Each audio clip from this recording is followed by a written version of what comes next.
우리 공화당은 명확해요. 박근혜 대통령에 대한 명예회복, 탄핵에 대한 진실규명을 하자는 거잖아요. 그러면 그렇다고 해가 저한테 뭐 생기는 게 아니잖아요. 단지 하나 그것이 옳다고 보기 때문에 지금까지 버티고 있었던 거 아닙니까? 그러한 부분들이 가시적으로 나오게 되면은 우리도 뭐 조영호 의원이야 저하고 친구고 뭐 김기현 의원도 친구잖아요. 다 친구들끼리 얘기할 수 있어요. 단지 하나 명분 없이 할 수는 없다. 이런 말씀이죠. 예. 그러면 이제 집단 지도체제로 가는 이제 국민의힘과 손을 잡고 갈 수도 있는데 유승민 의원하고도 똑같은 보수정당 안에서 굉장히 결이 다른 것 같은데 개인적으로 친하십니까? 아니 유승민 의원하고 뭐 개인적인 감정은 없어요. 예. 그런데 그 탄핵 정국에서 완전히 갈라선 것은 예. 옳지 않았다는 거예요. 제가 유승민 의원을 보는 것은 그 방법밖에 없었느냐. 제가 그 상황에서 그 당시에 새누리당 국회의원을 다 만났습니다. 한 사람도 안 빠지고 네. 탄핵하면 안 된다. 너 다 죽는다. 그런데 말을 안 듣더라고. 그래서 결국은 이 상황이 됐잖아요. 유승민 의원도 굉장히 어려운 상황이 돼버린 거예요. 김무성 전 대표는 뭐 완전히 정치권 밖으로 가버렸고, 자 이런 부분들을 용광로로 태울 수 있는 정치인이 누군가? 윤석열 대통령이 해야지. 뭐 역사는 거꾸로 돌릴 수 없지만 하나 여쭤보면 뭐 탄핵 국면에서 박근혜 대통령을 탄핵하지 않아야 하는데 뭐 보수정당 내에서 배신자들이 나가서 이제 탄핵에 앞장서고 이제 민주당과 손을 잡고 탄핵을 했다 뭐 이런 것으로 이제 이해를 하면서요.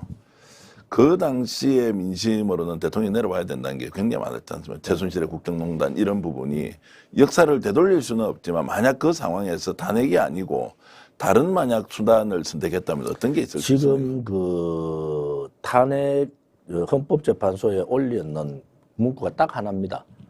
최순실과 공모하여. 예. 요 글자 하나를 가지고 김무성이 선언을 해버려요. 김무성 전 대표가 선언을 해버립니다. 네. 탄핵 간다. 그러면서 지금 앞에 나와 있는 윤핵관들이 앞장서잖아요. 지금요, 문재인 대통령에 대해서 공모하여라고 표시가 돼 있다고. 이재명 대표에 대해서. 네. 쌍방울에 대한 부분에 공모하여로 돼 있잖아요. FC, 성남 FC. 이게 잣대를 똑같이 놓고 보면 굉장히 심각한 문제라. 그래서 제가 그 상황을 다시 6년 전을 돌이킬 수는 없지만은 그 상황으로 봤을 때 과연, 정치권들이 제대로 된, 혐의를 가지고 했느냐. 그때 K미르 그 재판정에서 증거 채택도 못 했어요. 네. 태블릿 PC 증거 채택도 못 했습니다. 그 다음에 최순실 국정농단 사건 대통령한테 가서 지금 국정원장 다 무죄로 나오잖아요. 참 이런 상황이 되면은 이제는 박근혜 대통령에 대한 탄핵 과정에서 벌어졌던 또 헌법재판소의 8대 0이 어떻게 이루어졌는가. 구인 전원 합의체인데 왜 구인이 안 되고 또 그런 과정에서 그 내용들이 어떻고 절차적으로 어떤 문제가 있었는가는 저는 역사가 분명히 증명해 줄 거다 이래 보고 뭐 저는 조급하게 생각은 하지 않아요. 단지 하나 그런 과정들이 있어야 된다. 그래야지 예. 현직 대통령에 대한 탄핵을 함부로 못 하잖아요. 근데 대법원에서 최종적으로 이제 3심제에서 확정 판결까지 한 부분. 그 헌법재판소는 예를 들어서 탄핵을 좀 정치적으로 판단했다고 하더라도 범죄 사실에 대해서는 다 이제 대법원까지 확정 판결이 됐지 않습니까? 대법원 문제가 예. 그때 헌법재판소에 비공개 15만 건, 15만 페이지, 공개 45만 페이지, 그 다음에 형사재판 사건의 부분들도 그 정도 되잖아요. 그 내용을 다 들여다본 사람도 있잖아요. 네. 변호사를 다 들여다본다고요. 지금 국민들이 알고 있는 거랑 전혀 또 다른 얘기가 있어요. 그런 부분에 있어서는 제 생각에는 초유의 현직 대통령에 대한 탄핵을 했는데 뭔가 이상하잖아요. 그래서 그런 부분들은 진실이 이제 어느 정도 밝힐 필요가 있다. 그것이 실질적으로 잘못한 것이 있는지 없는지 그 부분들을 우리가 좀 칙칙해볼 필요가 있다 이래보는 거죠. 저한테는요. 다 박근혜 대통령 얘기 좀 그만하라 가는 사람 많아요. 예. 근데 뭐 다 끝난 일인데 이걸 다시 소환해가지고. 저는 좀 다른 생각이 예. 뭐 저 한 사람이라도 정치인권에서 예. 저 한 사람이라도 얘기하는 게 옳지 않느냐. 저는 그래 보는 겁니다. 예.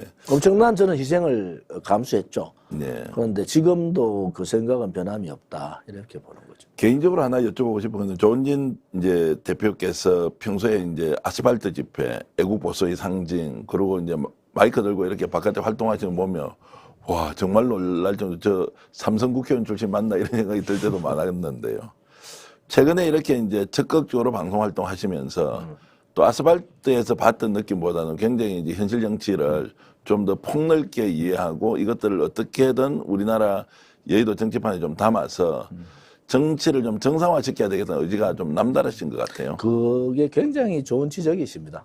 저희들이 아스팔트에서 매주 한 300회를 했잖아요. 예. 집회를. 매년 매주 300회 매주 한 번씩 했다고. 예. 그래서 우리가 4년, 5년간을 그렇게 했고, 지금 거기에서 이제 박범계 전 장관 되기 전에 제가 어떤 방송에 나갔는데, 끝나고 같이 앉아서 얘기하는데, 무슨 아스팔트 투쟁의 노하우라는 게 엄청나더라. 제가 말을 하는 것 자체가.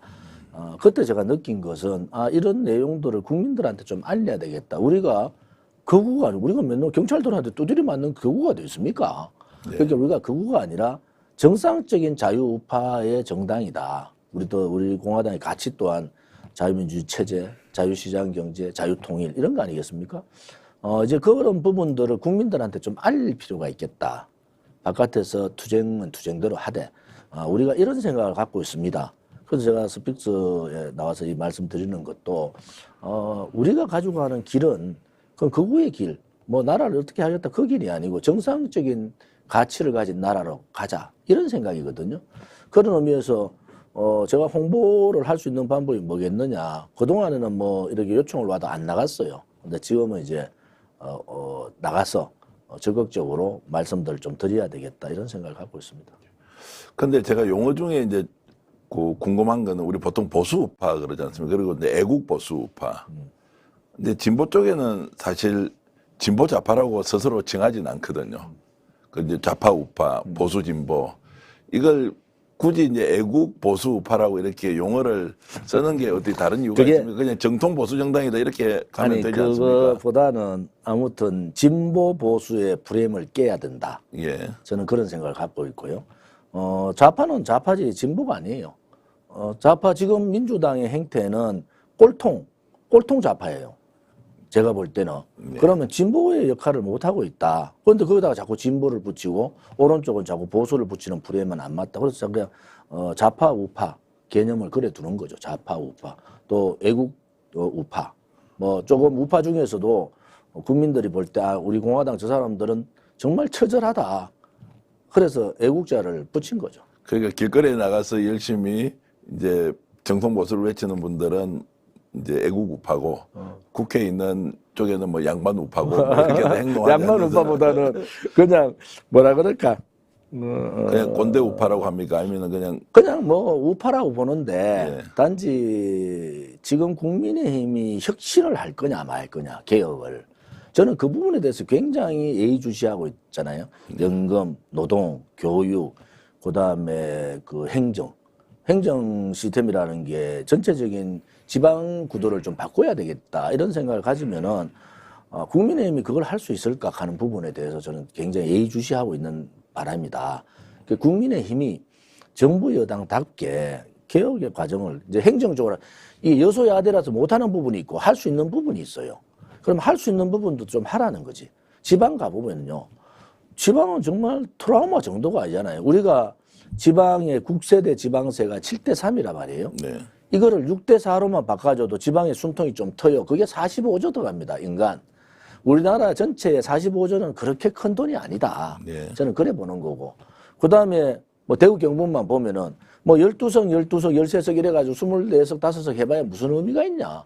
전체 지금 경기도는 훨씬 더 몇 배, 3배 정도 가까이 되는데 이제는 대구 경북이 합치고 부울경도 합치고 또 호남도 하나의 메가시티 형태로 합치는 것이 좋지 않느냐. 충청도 그렇고.